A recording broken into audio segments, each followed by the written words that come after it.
Good morning, everyone, and thank you so much for joining us on our fourth virtual cooking class. Today we are doing kids baking, kids-friendly baking, cookie decorating, some holiday fun. I'm Charlotte Samuel, and with me is Scott Tompkins, moderating. Good morning, Scott. Good morning. How are you? I'm so good. You know, there's not too many other places you could find me at 10 a.m. on a Saturday morning, but at our kitchens, hanging out, ready to make some cookies. Absolutely. I am super, super excited to be here, so thanks everyone for joining us. I hope everyone has their kids with them and they are ready to go because we're going to do some really fun stuff today. Today we are going to do a basic rollout cookie, sugar cookie dough, but with a really fun twist to it. We're going to do some royal icing, so I've got some great royal icing tips there. And then we're going to do a really fun independent kids cooking thing. We're gonna make some puppy chow and then stick around for questions. So is everybody ready to go? Yes, everybody is extremely ready to go. They all said ready, ready, ready. Good morning, morning. Ready. Okay, I'm excited. So to get started, we're gonna do our rollout cookie dough. And so we're actually gonna do, the fun trick to this is we're actually gonna add some food coloring to the dough and we're gonna separate it out and make it striped. So red and green striped rollout cookie dough, and we are gonna get a cookie that looks like this, right? So how fun is that? Just so everyone knows, this is a great basic sugar cookie recipe that I love and use all the time. So to get started, we are gonna take some room temperature butter and some sugar. So we're gonna use 1 stick of butter. One stick of butter. So you said room temperature butter. Why Yes. room temperature? So really good question, Tompkins. Room temperature butter, it's easy to whip in or cream in the sugar, which is really important because in this recipe, or in any baking really, you want to cream the butter and sugar together. It sort of aerates the sugar and sort of aids the leavener. You get a more tender cookie, a better crumb. Same with cakes. Nobody wants a crunchy super sugar hard, crystal. right? So in my mixer, in the bowl, I've got that 1 stick of butter. Now you can scale up this recipe as you need, and it's really, really easy to scale, so you would just double if you wanted to make Try to make a right? good point. I know that obviously you're using a bunch of different cookie cutters. Yeah. About how many cookies will the one recipe make for those looking to if they want to go crazy? Or if So for one, so doing depending giveaways? on the size of the cookie cutter, so like this little Texas shave, right, it'll probably make about 18. Okay, there you go. And we'll make some. All right, so I'm gonna add in 1 cup of sugar, and I'm gonna turn this guy on to low, and we're gonna cream this together. Creaming again aerates the butter. Aerates. The sugar. It's fluffy, acts as a leavener. All right, and so while that's happening, I'm gonna grab our egg, I'm gonna grab a little vanilla, and some almond extract. While you're grabbing that, so we talked about having everything room temperature, right? So Yes. if you want to make the perfect cookie, you have the butter room temperature. So Yes. if you were to use, I know you're going to use a room temperature egg, you're going to use a room temperature milk, or whatever liquid you're going to add, because if not, what happens, right? Everything can seize up. Absolutely, that's a really great question. If you add in a cold egg from the refrigerator to your room temperature butter, what you're doing is you're basically defeating the purpose of creaming, and the butter starts to seize up and it sort of looks curdled. Has that ever happened? Anybody ever seen that? Oh yeah. Yeah, so that's why I like the room temperature egg, or just, it's really, it makes it easier and a more consistent cookie. Quick tip, if you want to bring your butter up to room temperature quickly, put hot water in a glass, let it sit for a couple of minutes, then put that glass over the butter, and the warmth from the glass will slowly bring that temperature, the butter up to temperature. And quick tip for the eggs is just put them in warm water for a second. So I'm going to add I have a lot of questions while you're doing this. There's a bunch of questions coming up. If you don't have a stand mixer, can I use a hand mixer? Absolutely, you can use a hand mixer. And if you don't have a stand mixer, can you do it with your hands? Absolutely. I've never actually made this recipe by hand. Challenge accepted. But it's just going to be, you're going to have those Scott Tompkins muscles. And can you, look at you. Linda asks, can the dough be refrigerated or made ahead and then rolled out, or frozen and rolled out later? Yes, perfect question. Yes, you can actually store this dough in the refrigerator for about a week. Super great if you're going to have little people over, holiday kind of thing. And also this dough works best if it is refrigerated for a little bit. So definitely a do ahead. So I've added in the almond extract and vanilla.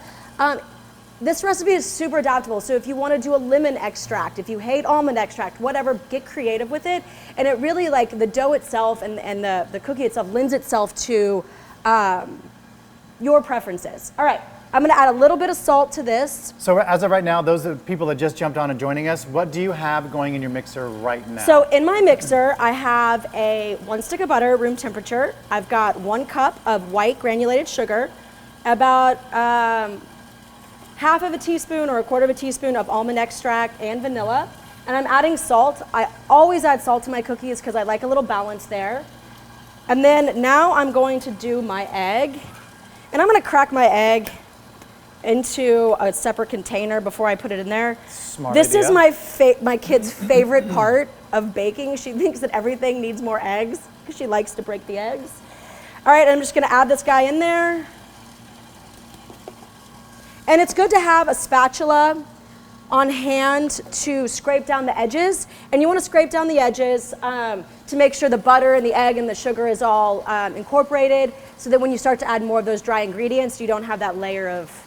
And Charlotte, we have a couple of folks who are, doing this with their kids as you are. So they said if you could slow down. Absolutely, absolutely. And repeat if necessary. They would appreciate that. Okay. Got it, Adelia. All right, so in our mixer, we've got our egg, we've got our sugar, our extracts and some salt, and of course the butter. I think one of the biggest things you can do in baking, and we talk about this a lot, we do a lot of different events, we do a lot of different dessert type things, we do a lot of different testing of desserts and different sweets. Yeah. I think the biggest component that people don't realize is one of the most crucial components is the salt.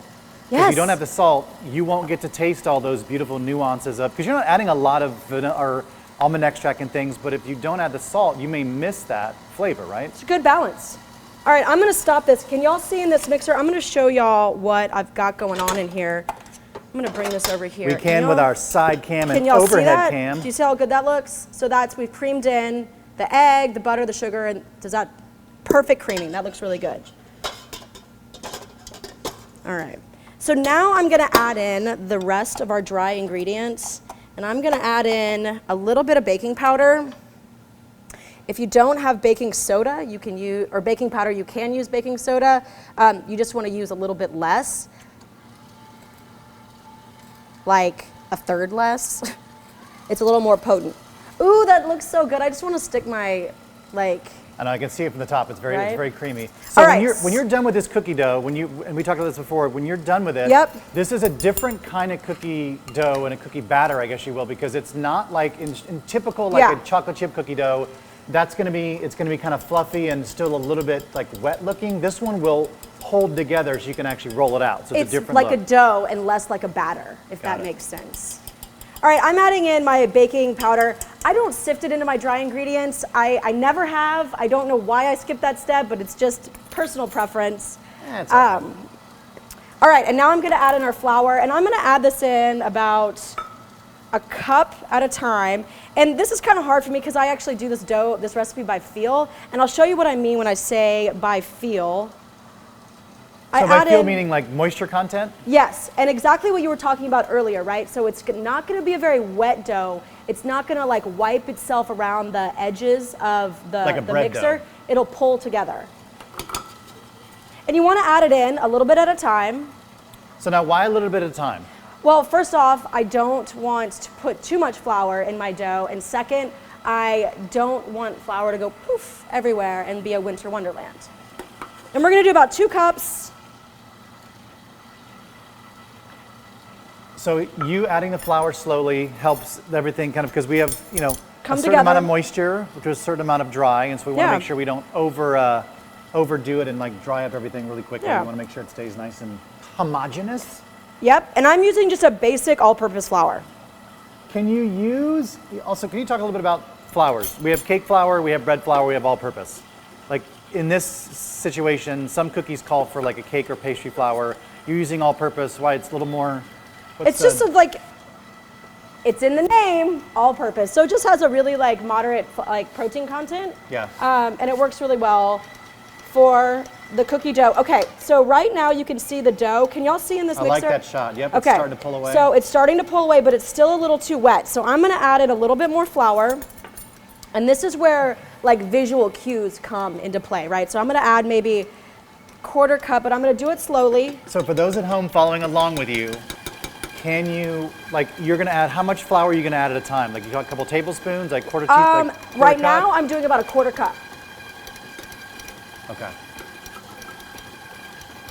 And so it's starting to like break apart, look kind of almost sandy, right? Y'all see that? You see that? This is perfect right here. This is exactly what I want to see. So it's almost like little pebbles, right? And Charlotte, we have a lot of people asking, can you make this dough ahead of time and freeze it or refrigerate it until Christmas and then roll it out? And yes, it is. Absolutely. So if you freeze this dough, you want to make sure you wrap it in parchment paper and put it in a resealable bag. That way it doesn't dry out or get kind of like, because when you freeze stuff, it sort of dries products out. That's a great question. You can also bake these cookies and store them in a dry, like a cool, dry place or in the freezer, right? So that's another. Maricela asks, how do you use shortening in sugar cookie recipe differ from using butter? Like, can you use shortening versus butter? Absolutely, 100% you can. And they're interchangeable. It's equal parts. I like butter because I love the flavor. Yes. Oh my God, agreed. that's so telling about me. Yeah, Maricela, shortening just does, shortening has an interesting, it just adds it's just different to where you want to do it. I think the shortening is a little more old school depending on what kind of cookie you like. There's an all butter sugar cookie, doesn't really, I don't think there's a right or wrong way, both are good. I'm gonna roll this dough out onto my board so you guys can see it. So it's kind of holding together, it's but very it's also, crumbly. there's some scraps. It's, yep. Right, now at this point, let me move my bowl over here. We can form it with our hands. Do you see that? And this is fun. Like, I let the kids do this part because it's very tactile and fun. And just by pressing the dough together, it comes together, right? It stays. It doesn't fall apart. And I didn't put any extra flour on my board or anything like that. Now at this point, there's two things we could do. We could actually color the dough now. So I would divide it. And you can color it in separate bowls, right? So you would add the green food coloring into one bowl and the red food coloring in the other, or any colors that you choose. So you're gonna divide this into 3, or you can let it rest, and before you guys are ready to bake, so those of y'all that wanna freeze this dough, once you've thawed the dough, you could dye it then too. Does that make sense? Yes, ma'am. Okay, so now at this point, we're gonna wrap this dough up after we've added in the food coloring and divided the dough out. You wanna let it rest in the refrigerator for at least an hour, right? And this is really important for 2 reasons. One, we wanna make sure that we let the dough rest, right? So by mixing it and kneading it, we've sort of activated all of those proteins, the glutens and stuff that give it that chew. So we wanna let that rest because we don't want a super chewy cookie, but also we wanna chill the dough because we want it to be easy to work with, right? So depending on the ambient temperature or whatever, we don't want the butter to melt so much, the dough to be too sticky. All right? So there's a lot of great information in what you just said. Yep. So like in the actual making of any dough, like whether it's, I mean, even from breads, pizza doughs, anything, there is a beauty in allowing it to rest, pasta dough, whatever it is, even like yeast-free doughs. There is letting it rest just literally lets everything relax because we literally we're beating it up in a food process, in a mixer. And so letting it rest allows everything to relax, which just gives you better. So like even holding it overnight, those of you that were talking about freezing it, is so much better because that way you're actually giving it time to relax. When you do it, you'll notice there's a great difference in the dough. So I know that there are some people that are doing this with their kids right now. So I'm gonna go ahead and show you guys how I color the dough in the mixer. Do y'all wanna? Yes. Because I want those guys to get the full, I want y'all to see what that looks like. So same mixer with the dough. I'm gonna use just a little cutter. And we would divide this into thirds, right? So I kind of roll it so I get a better eye, right? And then a third, right? And so I would make a third green and a third red. So I'm gonna throw this dough right into the mixer. And what color? Y'all wanna do green or red? Green it is. Purple. Was that an option? I don't know if that was an option. I mean, you could, absolutely. All right, turn the mixer on to low. And then I'm gonna take, this is like regular like food coloring, right? It's not fancy gel food coloring or anything like that. I got this in the baking aisle. And I'm just gonna add in as much food coloring until I get the desired color that I want, right? And that's gonna be personal preference.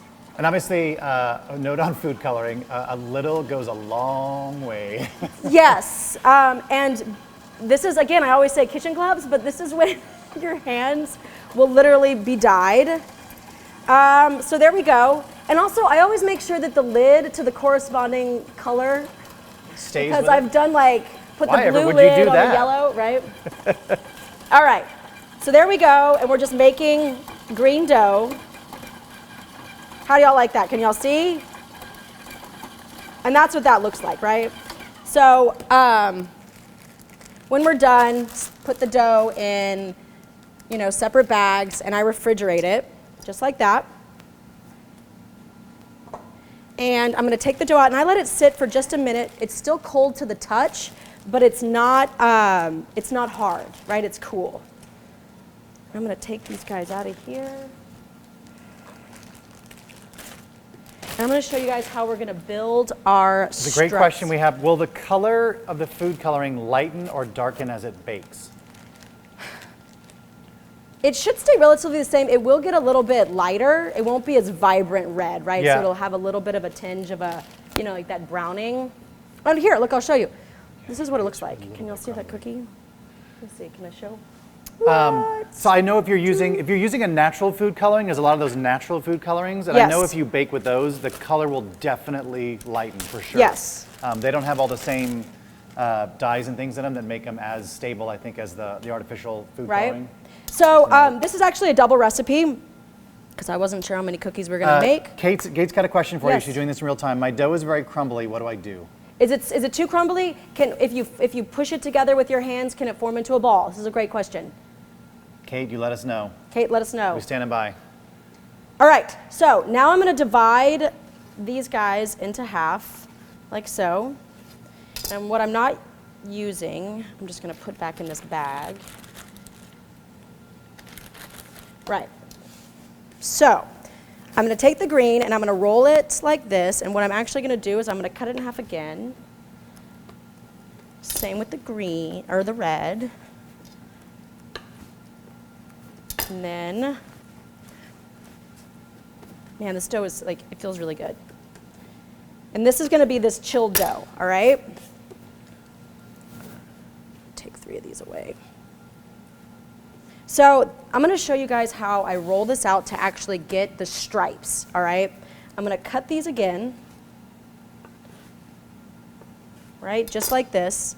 So you have 6 individual pieces. Ultimately, you'll have 12, right? I'm just gonna show you small ones, right?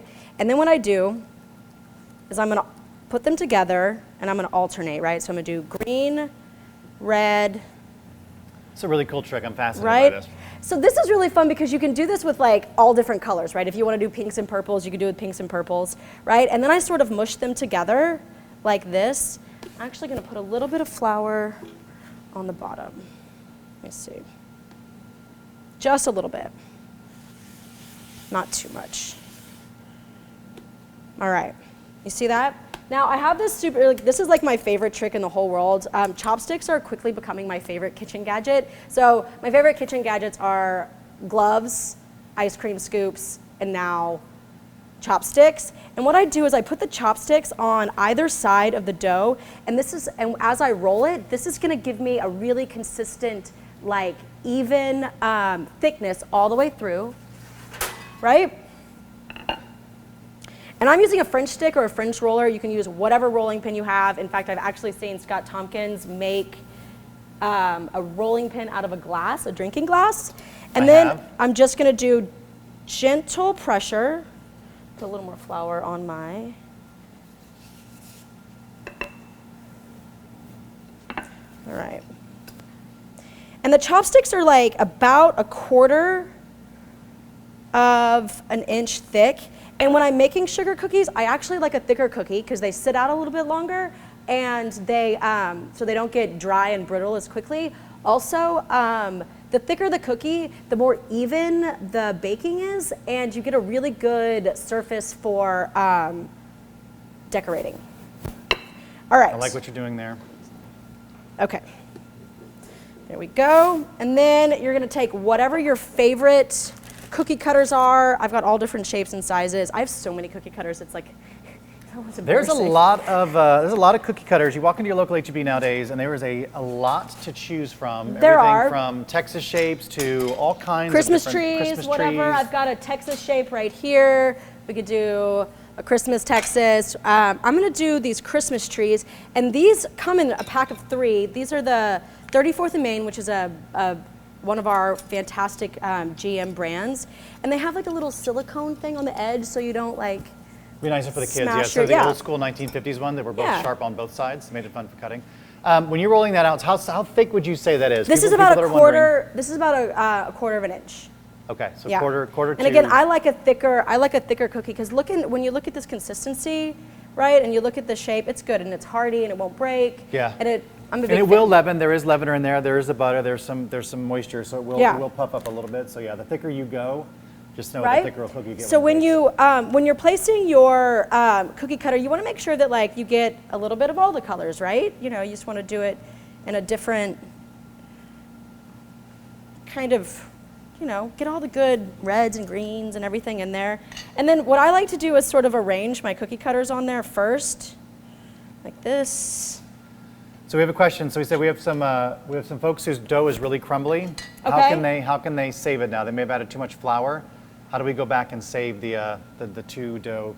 Add back a little more butter to it. We can add a little bit more butter. You can add, you can scramble an egg, and you can add a little bit of egg in, but you can also just add a little bit of water. How much? Say like a tablespoon. Tablespoon or so? at a time till See it if comes holds together. Yeah. At this point, yeah, it's going to be kind of like pie dough. So if you're adding it, like if you're making pie dough and the dough's too Yep. crumbly, you'd add just a tiny bit as you need to till it all kind of holds together.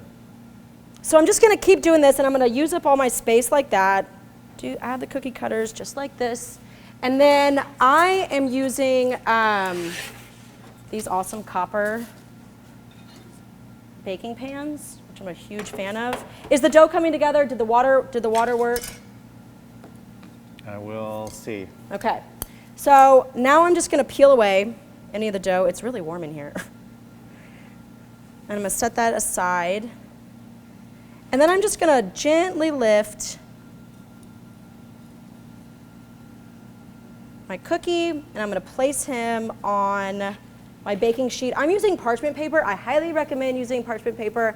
It helps have a more even browning, and the cookies don't get so brown on the bottom from actually touching the metal. And also it's like easy cleanup. And they look like it. really pretty on that white background. So it's really warm in here. So can y'all see how my dough is starting to get really, really like flexible? We want to make sure that we stay. As it gets, yeah, as it warms, obviously the dough is going to get Yeah. a little bit more Right? pliable. Pliable. Ooh, good word. Good word. All right, we're going to move that. And so at this point, because the dough is so pliable and so tender, I would actually refrigerate the dough for a little while until it's firmer. I like it. So many great questions coming. A lot of great feedback. A lot of people doing it along at the same time. Okay. Can you use foil instead of parchment paper? I wouldn't recommend using foil, but you can. Spray the foil, Angela. What happens is nonstick the spray. foil is also going to get really hot, right? So it's like metal on top of metal, and so you want to make sure that. In fact, I would just skip the foil altogether. I would just use your regular baking sheet like you would, and do it just like you would do like chocolate chip cookies, where you don't put anything on the pan itself. Uh-oh, I broke this guy. Malia, but that's yes, okay. if it's still a little too crumbly, add just a touch more water. touch and more then water. Use your the heat from your hands to kind of bring it together and see if that helps it. It is a funny thing when you work with dough. There's something to be said about, especially when you're learning to make dough for the first time and breads. There is something to be said about altitude, temperature, and everybody's kitchen is different. Everyone's Humidity kitchen is affects different. Everything. So a lot of times, what is stated can sometimes be a little off based on just the temperature of also the percentage of butterfat you're using can sometimes make a difference. So there's a little bit of that tweaking needs to happen. So it's good I'm pretty practice, sure though. the heat is on in this building. It is. It's But, warm in here. So I want to touch on something really quick. So every time you rework your dough and you add more flour to your workspace, your cookies they're not going to rise as much. They're going to be a little more tough, right? So usually I save all my scraps towards the end and refrigerate them while I'm working the other dough, and then I bring them back out. But I really like what happens after you use the perfectly striped dough, you get this like really cool camouflage tie-dye thing happen, and I think it's really cool. That makes those make you get the runoff or the excess, as it were, get to be the super special cookies that you'll keep for the. I think that's so cool. All right, I'm gonna do another star because I really like the star shape, and I think that's a really cool. That's a great shot from above too, to show the way the dough all is kind of mushed together. Right. Making the colors of the cookies. Okay. Really fascinating, very cool. So now on top of all so you're gonna bake those in the oven, and while those bake, you're gonna show, because everybody's anxious to see what kind of icing and how to make the icing, because if you're gonna go full tilt and do homemade cookies from scratch, the homemade dough, you may as well figure out how to do the icing from scratch as well. Yes, so we are actually going to make a royal icing, and I love royal icing. So how many people are familiar with royal icing? It's that beautiful, like, and actually, you want to know a really cool tip, Tompkins, or a fun fact? Royal icing used to be called egg white icing. So they use the egg whites, they whip up the egg whites and add in the powdered sugar, and that's how you get that really beautiful, like, sheen, it gets hard. And that crunch, right, and that beautiful icing. And they didn't start calling it royal icing until it was used on Queen Victoria's wedding cake. Say what? And then it became... Well, it became royal icing, and then to be honest, I mean, the name egg white icing, not super cool. Appetizing. I forgot to put my cookies in the oven. So we're gonna bake these cookies for 10 to 12 minutes, but what we're really looking for is we want to, right as the edges begin to firm up, and you don't want them brown, you want them lightly golden. That's right, there is this thing, and we're gonna talk about this through most of the classes. Anything we're cooking, there is what's called carryover heat. Yes. And so if they're brown in the pan, it's kind of like eggs. If eggs start to get hard in the pan, when the heat's still on, they're overcooked. Same thing with cookies. If you start to see the brown edges, they've already gotten to the point where they're gonna start to get harder, so immediately pull them out, because there is all that excess carryover heat. And that's another reason why working with parchment paper is really important, and also not using the foil. All right, so we're gonna make our royal icing, and like I said, royal icing is literally just egg whites and powdered sugar with a little bit of water and then a flavoring. I am using meringue powder, and I'm using a Wilton brand that you can pick up on the baking aisle. Super fantastic. I like meringue powder better because it's not raw egg. It's easier to work with. It's more consistent, and it has a lot more. And you can buy this in the baking aisle Yep, at your it has a local lot HEB. more leeway, right? Most HEBs have it. I don't want to say all. Yep. Most have it. So stand mixer, and I'm using the whip attachment or the whisk. You can make this using a. Zzz, a whisk spatula sounds like my fingers. A hand mixer. A there we go. chopstick. And really, I don't sift my powdered sugar. I just pour it in there. But I do, want to say that how you scoop your powdered sugar makes a big difference, right? Because that determines how much water you're going to use to make your royal icing. Yes. So if you look in the recipe, I believe I said it's about a cup as needed. And that's like super dependent on, again, how you scoop that powdered sugar. So I actually weighed mine out, which I highly recommend, and I'm using a pound, right? A pound weight measure to 3 tablespoons of meringue powder. And then I'm going to add in the water, the lukewarm water, about a tablespoon at a time. And I can say that this recipe, 1 pound weighed confectioner sugar, the 3 tablespoons is going to be about 6 tablespoons of lukewarm water. So I want to talk about weight, because you have a scale out. So most people that don't cook in weights, typically we cook in volumes, which is cups, tablespoons. Baking can tend to be a little bit different. I think a lot of people realize that it can be a different measure if you're measuring by volume with baking, because baking is a science. There's a lot of exact stuff that goes into it, and we depend on weight. Yep. But what you said about the weight of that, the way you measure the sugar, you said you scoop into it so you're not packing it down, because that can change the way the recipe. So that's a really great comment. So let's say you don't have a kitchen scale, and that's totally fine, and you want to do it by volume, which is cup measure. What you would do is my recommendation is you would spoon this into the cup itself, and you would do 4 measures of that.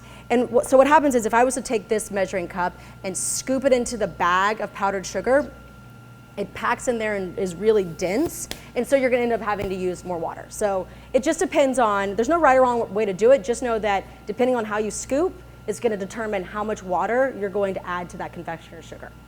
We had a question from a couple people are wondering, if I don't have meringue powder, can I use egg white? You can. Yes. Just know that most of the egg whites are not pasteurized. You can find pasteurized egg white. It does not scare me to use raw eggs and things, but I know for other people, if you're worried about it, you can use it. I think because I don't have a recipe in front of me, typically when I will use egg whites and powdered sugar, when I want to make like a hard icing, I'll typically use about an egg white per 2 to 3 cups of powdered sugar, and you just whisk it until it gets to where to move. Now it'll seem very, very dry. The more you whisk it, the more it will kind of dissolve and make that, but just kind of, you can add less or more, and if you need to, just add a little bit of water to that. But that's about the ratio, depending on how you do it. You want to make sure that you have room temperature egg whites, and then that there's no yolk in there at all, and then you want to have a really clean bowl. Yes, and you're right, real egg whites, Margaret, are pasteurized. Yes, you can definitely do that. Oh, very nice. All right, so I am going to turn on my mixer. I don't, like I said, I don't sift it. I just weigh it, put it in the mixing bowl, and I let the whip attachment sift it for me. Heard it here first, folks. All right, so now I'm going to slowly add in my lukewarm water. Measuring spoons. Charlotte, Sabrina has a question that says, can you Sabrina. add less sugar if you don't like a very sweet icing? Looking for a less sweet alternatives. A less sweet alternative? So that is like the best question. My recommendation to you would be to increase the amount of salt that you add to the recipe and decrease the amount of almond extract or vanilla extract. You could also do a little bit of lemon juice that would sort of offset that sweet flavor. All right, so I'm gonna count out the tablespoons. So 1, 2, 3, 4, 5, and then we're gonna do 6. And you're gonna whip this up until it loses its shine and everything comes together. So can y'all see in there? Oh, whew. I'm gonna turn that down a little bit. I can see it now. So it's sort of getting grainy. Hey, how is the dough coming together? Someone had a question that they had like dry, crumbly dough. Did it come together? I think we did. Cynthia's asking, what is a pound in cups? Sometimes it's 4 cups. Sometimes it's 4 cups. It's different though. Sometimes it's a little bit different. And so that goes back to, that's a really good question. That goes back to how you scoop it in, right? Mel has a great question. Mel said, is meringue powder the same as cream of tartar? No. No. Cream of tartar is tartaric acid, and it's not meringue, so it's different. So usually cream of tartar is added to egg whites to help stabilize the foam. It helps denature the actual proteins in the egg, and not used, it would not be the same as the meringue powder. So I'm gonna keep whipping this until we get stiff peaks, and if you can see into that bowl, I added an extra tablespoon, so I've got 7 tablespoons of water in here. And it's come together, it's very thick. We would call this stiff peaks. I'm gonna scrape down my edges. Again, I like to keep a lot of spatulas on hand. And you wanna scrape down the bowl so that you make sure that all of the water and the meringue powder is incorporated and you don't have anything stuck on the bottom. And so stiff peaks, right? So when it comes to royal icing, you probably hear a lot of things. There's stiff, there is piping consistency, and then there's flooding. So stiff peaks are gonna be what we're gonna use for like construction, right? So if we're gonna build a gingerbread house, or if we wanted something that had more of a 3D type like nature to it, that's the consistency. Very much like a frosting, right? And I can show you. So Charlotte, we have a couple questions. Go ahead. People are saying, if I don't have any powdered egg white on hand or egg whites, the kids want icing right now, what can we do? Can you do the same thing you're doing just with powdered sugar and like a little bit of warm water? You can, it won't. So what will happen is that it won't get that same hardened, crunchy texture, and it'll be a little bit looser. But it's absolutely gonna work, and you can it'll be easy to spread. Yeah. But yeah, it'll work. It'll just be, you just want to be very cognizant of the amount of water that you use because it'll be kind of loose. And Beth, there's also an old school way of doing it too. They used to do it is when they just took powdered sugar and add a little bit of milk and just whisk it together until it just forms a consistency, and then you get it to spreadable, and then you can use that as icing. That's also really quick if the kids are looking for icing. You want to repeat on the cream of tartar. So cream of tartar is tartaric acid. It is not the same thing as the egg white or meringue powder. It's different. So cream of tartar actually acts to, usually you'll use that in a meringue. So like if you're looking to make like meringues or whatever, you would use cream of tartar to stabilize the actual egg foam or the egg meringue. And so it's different from using, you couldn't use it to replace meringue powder because it is tartaric acid. So I wanted to show everybody what the stiff icing looks like in this bowl, right? So it's almost like, I mean, it's like spackle, right? It is. It's a very. Could I use it on my walls? Like glue, absolutely, because you use this to build gingerbread houses, and that's the glue or the cement that holds the sides together. So like I was showing you, so this is the stiff icing. It's going to give you that 3D look. Everything is going to hold its shape really, really well, and it's also really great for spreading, right? Which is what, in this case, we would use. And I talked about the 3 different like common types of icing or words you hear, buzzwords. We have the stiff icing, we have the piping icing. So that's going to be what you would use to do borders or any sort of outline or any sort of writing, and that's like a toothpaste consistency. And then there's flooding or flooding icing, which is what this icing right here, where you get that really smooth, like velvety finish, and that is going to be what we call flooding, and you're going to add a little bit more water to that, and that is actually the consistency of honey. So this right here is our really nice and thick that's icing. the spackle that we'll set up. The spackle. So at this point, this is when I would color my icing, especially if I'm going to do any sort of different type of like piping and or flooding, because you want the same consistent color throughout. So you'd start with a thicker icing, add in your color, and then thin out as necessary, because it's really hard to go back and match colors and that sort of stuff.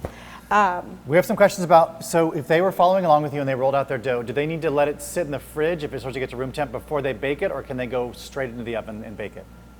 The cookies? Yes. You can put them in the, oh, that is a fantastic question. Right. You can throw them in the refrigerator for a couple of minutes, and that'll help the cookie keep its shape a little bit better, but you can also go directly into the oven, right? Got it. Red, white, and green cookies are so pretty, Charlotte. I don't want to cover them up with icing. Maybe use sanding sugar or sprinkles, question mark? Say that question one more time. Mel asks, the red and green and white cookies are so pretty, I don't want to cover them up with icing. So can I use maybe some sanding sugar or some sprinkles? Absolutely. Absolutely. Absolutely. And you would put those on before you bake them. So my oven runs hot. So I have a lot of browning on my cookie. It happens. This is real life. Yay, live cooking classes. But they still look good. They look like they do look good. They've got that woodsy outline of the trim. Right? Ideally, this is what we were going for, but that's okay. All right, so I'm going to show you guys how to work this icing a little bit, and I'm going to keep mine white just so you can see it and avoid the mess. I'm going to take some of this and this icing, I'm going to put it in a separate container. Separate. Oh, I have that right here. The icing right here. And So we have a lot of questions about the icing, and they're saying if they don't have meringue powder, they don't have that, what can they do instead to replace it with? I mean, for typically most frostings, like most things, like powdered sugar will mix up and become fluffy with water or milk or something like that. If you don't have an egg white, it's not going to harden the same way. It won't harden as much, and it won't have the same. It won't hold its shape as much. It will be It will be more fluid, right? Yeah. But for right now, you could still spread some of that onto a cookie and put on some sprinkles, and it'll still. All right, so I am going to thin out this icing right here. And I'm going to do about half a teaspoon of water at a time. Some people use like a spray bottle because they're, very exact in it. I have a little more of a heavy hand. But this is how we would get an icing for that flooding, right? So they're asking what is in meringue powder. Meringue powder is some stabilizers along with actually powdered egg whites, yeah. What are some other questions I'm looking at here? What causes icing to sometimes develop white spots a day later? I've never actually had that happen. I'm not sure. Margie, that's a very good question. That's a good question. I'm going to add a little bit more water. Maybe air pockets that get in Air there pockets, possibly? yeah. Could be, is my thought. Without seeing it, I could not give an accurate answer. All right, so kind of making a little more fluid icing for our piping, and then I would put this into a piping bag. I'm using, I moved everything around on myself. I am using a regular, disposable piping bag. I'm also using, so like a little, piping tip coupler. You put this in the bottom of the piping bag. If you don't have these, this is totally okay. You can just use the regular disposable bag. We do sell some icing kits on the baking aisle. You can also use like the corner of a resealable bag, like a Ziploc bag. And then I'm going to cut out the tip. And the reason why you would use this coupler like this is like if you're doing, so you're a little more advanced at cookie decorating, right? And you wanted to change out the tips, right? Specialized tips in there to make it more. And then you just put that on there and it screws together like this. And we do, Charlotte, for those folks at home that want to follow along or do this later, when you're watching this on YouTube later, we do sell kits at H-E-B in the baking aisle that have those kind of fun tips. You could absolutely just use the corner of a Ziploc bag. So I'm going to fold this bag over like this, and I'm just going to show you guys how I put the icing into here, right? Just like this. I scoop it in. This is where the kids could hold the bag, Hold the bag. Could scoop it in. You can also put this inside of a glass so that you don't, so you have a little more stability. And then you just pull it up like that and move the icing down the bag like this, just like so. And then you would just take the cookie, and then let's say we would just sort of do some dots like this, doop. However you guys want to do it. And if you guys have some more advanced cookie decorating, that's a great way to go. But for this, I wanted to show you guys how I would set it up. So what I do at home, and what I do with my nieces and everybody, is I give everybody their own muffin tin. And I put all different sorts of fun stuff in here. Like right here, I've got some shredded coconut that I've colored with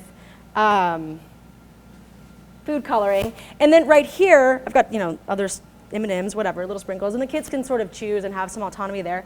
I would then take the icing. Where is my big bowl of icing? So this little tray you've got here, because I don't often use my muffin tin enough, and this is a great way to compartmentalize everything for the kids doing it, and that way everybody gets everything's their, there, and it's less chaotic than all those stinking things of sugar falling over and getting knocked over. So then I just take an ice cream scoop and I sort of scoop in the icing into this other side. Yes, this also prevents all those sticky fingers going into one icing thing, and inevitably, like at my house, it goes into the bowl, into the mouth, maybe on the cookie, so that's kind of a thing.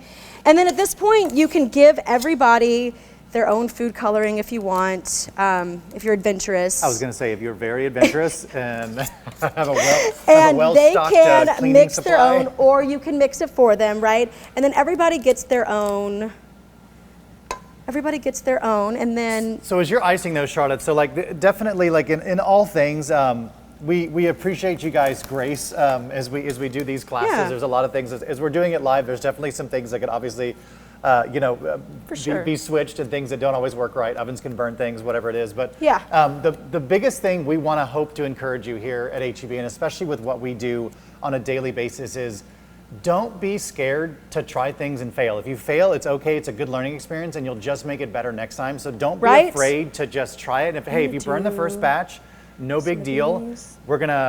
You just try it again and go, okay, next time I'm going to cook them a little less, and just kind of go, hey, this worked last time, this whatever it is. Everybody's ovens are definitely different. Everybody's ovens are a little bit different. Convection, if you've got a 50-year-old oven that's been through the the war and everything else, it may not be up to the right temp as a new calibrated oven. Right. So there's just things. So you just kind of as you do it, it's all experience, it's all good, and it all eventually works out as you get more experience. So when I was a kid, my mom always gave us a sheet pan to do the decorating on. She also put a sheet over the table. I highly recommend putting a sheet on the table. Makes for easy cleanup. A sheet or a disposable tablecloth, like a plastic one. See, look, how fun is that? Your mom sounds like a smart lady. My mom is a smart lady. I really like her. You know how hard it is to vacuum up nonpareils? right? So you can save all this stuff, and I actually saved mine. I actually have something, the sprinkles that we call it disco sprinkles. So I just take all of the sprinkles that fall onto the pan, and I dump them into this thing, and then I use it later. It's the best idea ever. I'm telling you. All right, so I'm gonna show you really quick how to pipe the icing onto a cookie for that,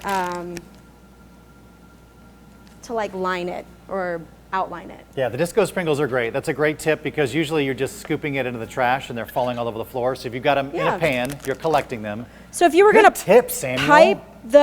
if you're gonna pipe the icing, you just squeeze gently from the back of the bag and let the icing, it'll take you a couple of cookies, and don't be discouraged. And sometimes it'll come apart, but don't worry. And then you just sort of let it fall. I describe it like it's so easy. I've messed up so many cookies, full disclosure. That's pretty good. Mine would have been a little bit of I'm actually everywhere. I'm really kind of proud of this. I think we're doing a great job, right? And then you just let the icing fall. I want to say excellent work on the overhead cam, guys. Yes, look at that, awesome right? overhead cam work. And then, we'll put some more. What size tip are you using for piping? I believe this one is a number 5, so typically a number 1 and a number 5. All right, there we go. Look, how great is that? So last but not least, I want to show a really fun recipe that I like to do because sometimes we have independent tiny chefs, right? Kids that want to do some more cooking and be more hands-on and don't want so much help, but you don't necessarily want them to use the oven. So we're going to make some puppy chow. I really like this recipe, and I'm going to show you a really cute way so the kids can personalize it and gift it out. So to start, just a microwave-safe bowl, and in that bowl we are going to add some of our coating chocolate. So H-E-B coating chocolate or candy coating. You can do white chocolate, you can do dark chocolate. I'm going to be super middle of the road, and I'm going to do the milk chocolate, which is Tompkins' favorite. It is. And I'm going to do I'm a 8 more ounces. fatty chocolate guy. That's okay. That's why they make it. There's chocolate. There's a chocolate out there for everybody. And the great thing about this is, as you're about to do this, these candy coating chocolates that H-E-B makes are fantastic. They are actually also in the baking aisle. Yeah. And the great thing about these is, literally, you unbox them. They come in a microwave-safe tray. You don't need to transfer them. You can see them. We've got those great K&T kitchen bowls she's actually using. But they're fantastic, and all you're doing is just, as you're microwaving it, just kind of stir it. But they melt beautifully, and it's a fantastic thing to use to coat anything. So I am going to add some peanut butter in this. So the peanut butter sort of brings it all together. I'm a really big fan of. I love peanut butter and chocolate. It's like a marriage and made in heaven. Now, Charlotte, if I'm not a fan of peanut butter like you are, could I use Nutella? What? Yes, you can. You know what's really funny is that I'm not a fan of Nutella. Oh, that's all right. We can still be friends, scoop. even though... I'm going to do some... Oh, man, I just made a big mess out of that. Typically, no-stir peanut butter works best. We're going to do about a half a cup of peanut butter in here. Again, this is where the ice cream scoop is super handy. Ta-da. Don't worry if it's peanut butter separates. It's all going to come together. JJ would like to know, was that butter she just put in with the chocolate? Yep, so about half a stick of butter or 2 ounces. So you have currently the chocolate, the butter, the peanut butter. And now I'm going to add a little vanilla extract. I'm going to do about a tablespoon of vanilla extract. There's really so when it comes to puppy chow, you can't mess it up. You really can't. And it's okay if the kids are a little heavy-handed or light-handed. This recipe is really forgiving, and it's actually a lot of fun, and it's really easy cleanup. So a tablespoon of vanilla, and then I'm going to throw this in the microwave, right? And I'm going to do this in the microwave for 1 minute at a time, right? So first off, you don't want the little ones to burn their little hands when they pull it out, but also you don't want to burn the chocolate. So we're going to do 1 minute, and then we're going to bring it out and stir it. So while that's happening... So talk a little bit about, the great thing about melting chocolate, typically most chefs don't cook in the microwave, but there's something to, if you were to go to an actual pastry class and they try to get you to temper chocolate, tempering chocolate is incredibly difficult to do, to get it to the right temperament where you're taking it off the heat, putting it on the heat to where it will actually harden. All the hard work is completely done for you. Literally, it's melted in the microwave. Yes. It's completely, and it will coat anything you let it do once it dries. Absolutely. So I've got some done right here, but what I'm gonna do, let me do a little cleanup. Quick cleanup, folks, while that is microwaving. And I'm gonna get my Chex ready. So I got my Chex cereal. We're gonna do about 9 cups of that. And in the recipe, it says to mix the peanut butter mixture and the cereal in a bowl. No, I'm gonna make that easier. Did you just say no? No, I said no. I was making this the other day and I said to myself, how can I make this easier on myself? And I just go directly from the microwave into a resealable bag. Like, such easy cleanup, right? All right, let's see. Ooh, look. It's starting to melt. Starting to melt. I'm gonna use my chopstick because I think chopsticks are... So it may take more, so as folks are doing this at home, it may take more than one application in the microwave to get this to melt perfectly, which is all right. Whatever it takes to get it melted to the right consistency. For sure. Can you use anything else in place of Chex Mix, Elijah wants to know? Yes, you can. You can really use any type of wonderful cereal. You could use Rice Chex, you could use Corn Chex, you could use Crispix, you could use Corn Flakes, you could use Frosted Flakes. Basically, can I hold my hand up and say, could I mix Apple Jacks, Cookie Crisp, and some of those other sugary cereals in this as well? I mean, you can, yeah. It could be like puppy chow. Because if I'm going to make puppy chow, we can make that like compost. It would basically be like compost. Yeah, I'm into it. Like, that'd be so cool. I want to go all the way sugar. So what you're gonna do is you're gonna add in the cereal into the bags. You're gonna pour the hot chocolate mixture, and this is where I recommend the grown-ups to take over. Is you're gonna add the hot chocolate mixture into the bag, and then you're gonna shake it up, right? Shake it up until everything is coated. It's a great tip. Less messy, less cleanup. Sometimes I'm kind of like, sometimes I'm lazy when it comes to clean. Now, would that be lazy or would that be... like all I do is laundry and clean. Lazy or savvy? I would think that falls under savvy. Okay. To use to not have to waste a dish and do dishes when you can just throw the bag away. Did you say savvy? Savvy. Of savvy. Okay. This is the Pirates of the Caribbean term. I figured, just throw that out there. All right, we're gonna mix it like this. So you can see the overhead cam. I love that overhead cam. So great. Oh, I keep forgetting that And there it is, look. You can see it's starting to come together a little bit better every time. If you wanted to add cinnamon to this, the Nutella is a great idea. I think that's a brilliant. You could use cookie butter, so like the speculoos cookie butter. Oh yeah, that's a good one too. Right? And then we would now this, like I said, grown-ups, this is gonna be a little hot, so this is where you guys come into play. So about how much would you say you're pouring is it just enough to coat? Is there a So you're gonna do half of each. So you're gonna divide the 9 cups equally into 2 bags, pour in, half on each side, and then you shake it up, right? I want to see how the shaking of how vigorous do you shake? Should I dance? Where's the music? What can we? I wanted to sing the True Beverly Hills Cookie Time song. It's cookie time, it's cookie time. But then I realized that would show my age. But alas, I did it anyway. Okay, just like this, mix it up. This is where you get the kids to do it. Get out some of that sugar energy because I definitely ate some sprinkles. Yeah, today is definitely a more sugar heavy. So maybe you start heavy with the sugar and then you go to the vegetables in the afternoon. That's right. Balance. It's all about balance, moderation. That's right, Wendy. It's shake and bake. Now, y'all, seriously, I love it. This is when you would add in the powdered sugar. And again, I'm not going to be super concise with this. I'm just going to put some in there. Some is an actual measurement, so I'm going to do this. So the good thing about powdered sugar too that most people don't know is it's regular sugar that's been pulverized, usually 10 times fine. So it's a very fine powdered sugar. And then they add a little cornstarch, which helps in this application because it actually will help to stick and absorb some of the moisture.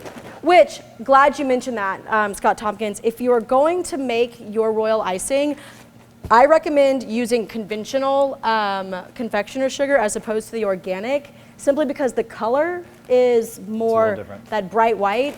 Otherwise, it's sort of gray. But if you're going to color it with food coloring, it doesn't really matter. Okay, so just like this, here it is, and you get, look at that, what minimal amount of. Can I ask a stupid question? No stupid questions here. Why is it called puppy chow? I think because it looks like puppy chow. Puppy chow. Is puppy chow a trademark name? I'd have to ask Purino. You want me to call him? Yeah, you got him on speed dial? I'll get him on the phone. Okay. Hang on. We'll clear this up right now. All right. So Now this is where it gets even more fun for the kiddos because this is the opportunity for them, once this is done, they get to personalize their puppy chow mix themselves. So you could take this puppy chow right here, and we have these really cool little bags, these little like holiday bags, and open them up. I wish I had. Giftables, is this what I'm saying? Is it a giftable? You got it, Tompkins. Giftables. Now, where'd you get that bag? Is that an H-E-B bag? Yes, I got this on the holiday aisle. So I'm going to add. Will you back up? Because you said on this last week, we talked about the butcher's twine, and there's this unique, cool thing, this different brand of stuff that you've been finding at H-E-B. The 34th in Maine, is that what it is? Yeah. So there's really cool stuff. Can you talk a little bit about that? So 34th in Maine, so it's our holiday items, some of these really fun, like, you know, wrapping paper, cookie cutters, things like that. And it's like wrapping. It's really cool stuff. So this is where it's cool. So like your little people can personalize this this little bag, right? So they can take it give it to their teachers, give it to their friends. And this is where I started had a lot of fun. Like as a parent, I actually got really excited about puppy chow. And you can do I walked up and down the aisles and I found all this really cool stuff to add. So like, if you're like a super peanut butter person, I found these pretzels that are filled with peanut butter. You could add in some of these. They could add in these little Christmas trees, these yogurt covered Christmas tree guys. Y'all look. Stop it. Look how fun this is. Marshmallows if you guys liked. You could do mini M&Ms. I'm making this one for you, Tompkins. What else would you like? Are. Would you like some of the other cool thing that I found? I found gingerbread trail mix. Gingerbread. Look at this. Do you have any of said sugared cereals you could throw in my puppy chow? No, it's just the Chex. It's the standard recipe. I don't want any peanut butter pretzels. You get those things away from me. Not a fan of those. I like them, but not ever. So, I mean, look how fun that is, right? And so the kids get to decide what goes in there. It's really fun. It makes it fun to, you know. It is, and it's a great gift for your neighbors. Yes, for your neighbors, your teachers, you know, that kind of thing, right? Exactly. I love it. If you can't gather for the holidays, then you can always do some great giftables like Absolutely. Absolutely. And another great point is, you know, if you're doing this on the same day that you're doing the cookie decorating, any of that stuff that's left over in that muffin tin, throw into your bag.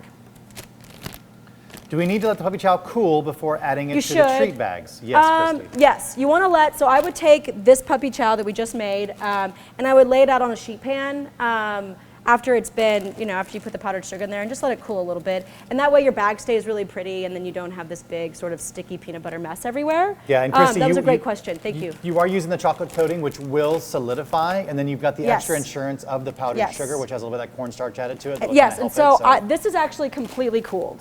That was a really good question. Thank you. That's pretty much it. There's a lot of information today, Charlotte. There is a lot of information. We're going to stick around for a little bit longer and answer any questions you guys might have. I am super glad that you guys chose to spend Saturday with me. I really want to know if that dough ever came together. So our viewer out there who was making the dough. I think we got mostly yes, it did, after adding a little bit of moisture. Right, and then also I just want to say one thing. What is your next class, Tompkins? What is your next? The next class is coming up this Tuesday. It's all going to be about prime rib. It's going to be all about kind of some great holiday stuff. So we've got the prime rib. We're going to show you how to do the full prime rib. Yeah. How to season it, how to temp, and talk a little bit about it. Then we're also going to do some really great French-style mashed potatoes, like the really good kind. We're talking like the 60-40% butter to potato. Yeah. And the great tricks for doing that. We're going to show you how to make a great mash. And then a couple other things. If you have never used fennel, we're going to use fresh fennel. Show you how to use that in a great recipe. And then just some more great holiday tips. But this has been great, and I completely concur with Charlotte. Thanks for you humble us by spending this time with us, letting us take you through some great recipes. Hopefully you've learned a good deal, and hopefully we've added a little more stuff to your cooking bag, a little tricks. And yeah, this has been great. So any other questions? Let us know. We'll be happy to answer it.